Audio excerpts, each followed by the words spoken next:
जय हिंद दोस्तों, स्वागत है आप सभी का मेरे YouTube चैनल पे एक बार फिर से। आज का हमारा विषय है ईरानी चित्रकारों के बारे में। इससे पहले वाले वीडियो में हमने ईरानी चित्रकला के विकास के बारे में पढ़ा, उसकी टेक्निक के बारे में पढ़ा और किस प्रकार से भारतीय और चीन की कला का उस पर प्रभाव पड़ता है उसके बारे में जाना था।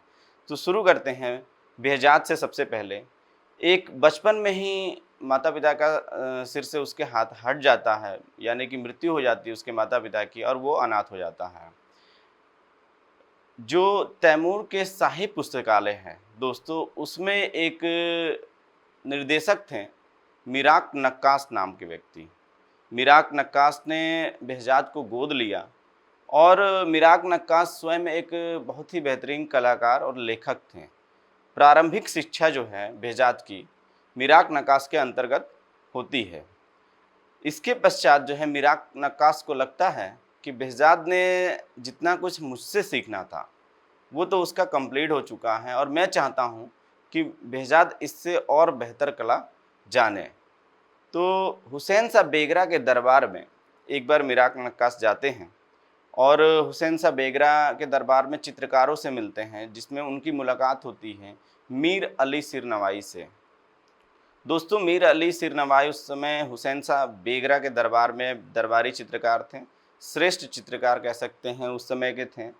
और उनसे मुलाकात करने के बाद उन्होंने कहा कि मेरे पास एक और कलाकार है बेहजाद, जिसको मैं चाहता हूं कि आप उसे शिक्षा दें।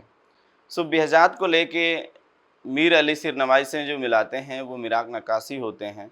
जो मीर अली सिरनवाई हैं बेहजाद के प्रथम गुरु माने जाते हैं। चलिए दोस्तों, जानते हैं मीर अली सिरनवाई और बेहजाद के बारे में क्या तालमेल रहता है। तो बेहजाद और मीर अली सिरनवाई दोस्तों साथ साथ जो है कई वर्षों तक, कह सकते हैं 30 से 35 वर्षों तक काम किया है उन्होंने।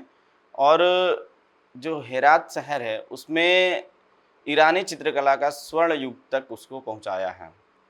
यहाँ पर जो है 1506 में एक घटना होती है जिसमें हुसैन शाह बेगरा का मृत्यु हो जाता है और मीर अली सिरनवाई जी की भी मृत्यु हो जाती है। इसके पश्चात दोस्तों बेहजाद को सुल्तान शाह इस्माइल के दरबार में जाना पड़ता है, जहाँ पर उसे और भी ज़्यादा सम्मान मिलता है। दोस्तों, हम बता दें आपको कि हुसैन शाह बेगरा जो हैं उसको संरक्षण देते हैं, उसको कला का दरबार बनाते हैं उसके लिए।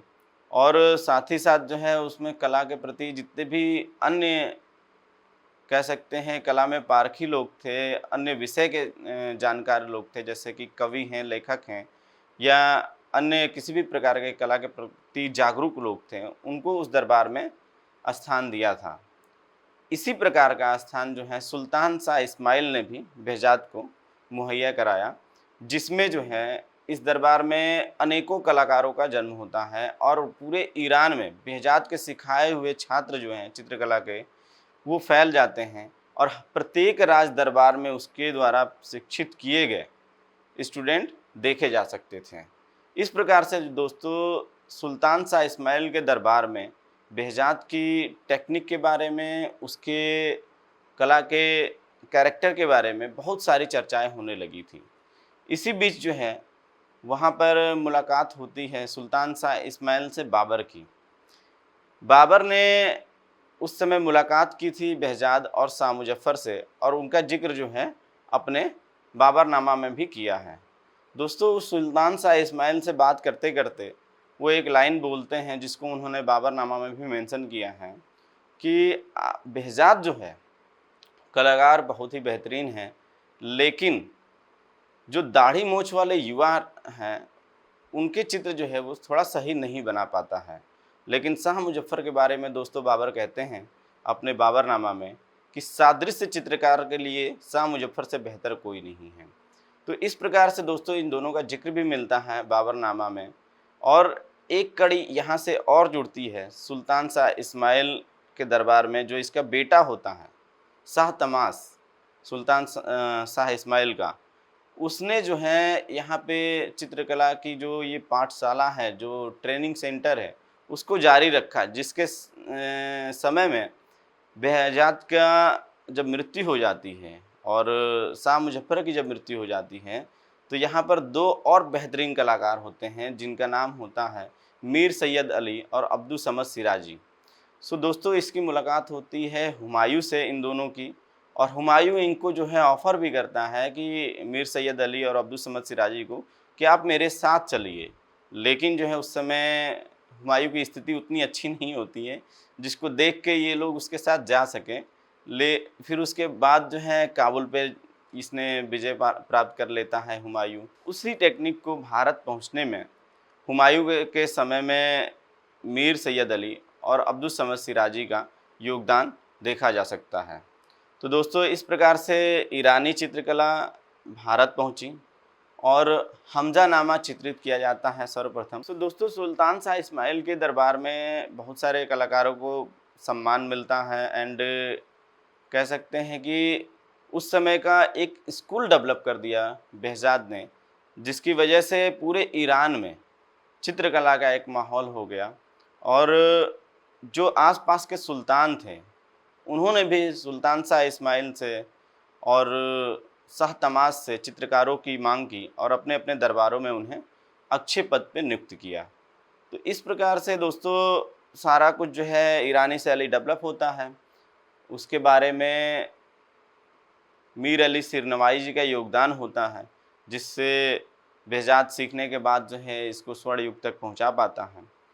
प्रत्येक चरण में behzad को सपोर्ट मिलता रहा चित्रकला के प्रति। जैसे मिराक नक्काश ने आरंभ में सपोर्ट किया, उसको सिखाया अनाथ होने के बाद, फिर मीर अली सिरनवाई ने सिखाया, फिर उसको हुसैन शाह बेगरा के दरबार में स्थान मिलता है दरबारी चित्रकार के रूप में। फिर उसको सुल्तान शाह इस्माइल ने उसको पूरा दरबार दिया जिसमें वो चित्रकारों को नियुक्त करता था, उनको ट्रेनिंग देता था। तो उसकी ज़िंदगी दोस्तों बहुत ही बेहतरीन रही है और चित्रकला को उसने बहुत ही स्वतंत्र रूप से वहाँ पे विकसित किया है। थोड़ा सा जान लेते हैं दोस्तों शाह मुज़फ़्फ़र के बारे में। शाह मुज़फ़्फ़र की जब मुलाकात होती है बाबर से, तो बाबर ने उसके बारे में बताया है कि सादृश्य चित्रकार तो था ही, लेकिन उसे अन्य चित्रों में भी काफ़ी दिलचस्पी थी और काल्पनिक चित्र भी करता था। लेकिन वो उस समय बहुत ज़्यादा बीमार था जब वो मिला था उससे। बहुत बहुत धन्यवाद आपको मेरे इस चैनल से जुड़े रहने के लिए। नेक्स्ट वीडियो में हम मिलेंगे भारतीय चित्रकला और ईरानी चित्रकला के प्रभाव से मुग़ल शैली का निर्माण और किन किन कलाकारों के इस पे योगदान होता है। दोस्तों, बहुत सारे बच्चे ये कहते हैं कि नेट और जेआरएफ और टीजीटी पीजीटी तमाम एग्ज़ाम में पैटर्न चेंज हो चुका है। आपको थोड़ा सा इसमें और विस्तार से समझना पड़ेगा चीज़ों को पढ़ते समय, कि जिन बारीकियों को आप छोड़ देते हैं पढ़ाई करते समय कि ये इम्पॉर्टेंट है, ये नहीं है, अब आप उनको अनदेखा नहीं कर सकते हैं। अगर आप सपोज़ कि सांची स्तूप के बारे में पढ़ रहे हैं, तो सांची स्तूप के बारे में अगर आप पढ़ाई कर रहे हैं, सारी जानकारियाँ आपने देख ली, पढ़ाई याद भी हो गया आपको, लेकिन चित्रों को देखना आरंभ कर दीजिए। दोस्तों, चित्रों के अनुभव से ज़्यादा क्वेश्चन आपके सॉल्व हो जाएंगे कि किस प्रकार से उसमें चित्र बने हुए हैं, किस प्रकार से उसमें उकेरे गए हैं, किस प्रकार से पिलर्स में डिज़ाइन बनाए गए थे, कहाँ का उस पे प्रभाव दिखाई देता है। तो यथावत जो है आपको जानकारी जो है क्रोनोलॉजी के हिसाब से होना चाहिए, किस प्रकार से डेवलप हुआ है, ये पिलर पे किसका प्रभाव पड़ रहा है, इससे पहले कौन सी डायनेस्टी थी और उससे क्या इन सब चीज़ों में समाहित किया गया है। तो थोड़ा सा आपको और भी सावधान होकर पढ़ना चाहिए। बाकी हमें लगता है कि क्वेश्चन पेपर आगे और भी टफ होते जाएंगे, तो उसके हिसाब से आप अपने आप को तैयार रखें। बहुत बहुत धन्यवाद। मिलते हैं नेक्स्ट वीडियो।